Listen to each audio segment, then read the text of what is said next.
Hello friends, let us see previous year GATE questions based on this chapter.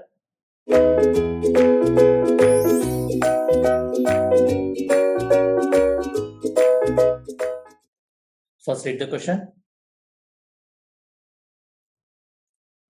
A 25 kilonewton point load on the surface of an infinite elastic medium. Okay.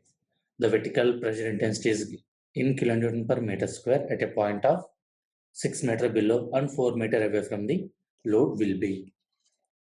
So we have to find out the vertical pressure, or we have to find out the vertical stress. How do we have to find out? So as nothing is mentioned here, we can use the Boussinesq theory.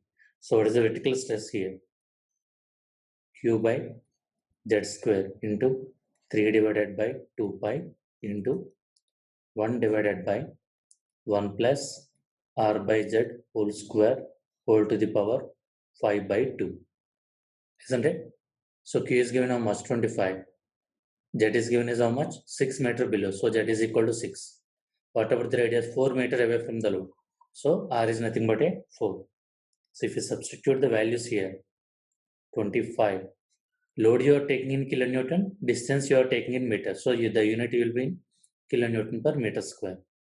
Divided by Z is nothing but 6 square into 3 divided by 2 pi into 1 divided by 1 plus whatever the radius 4 meter away from the point load. So 4 divided by Z value 6 whole to the power 5 by 2.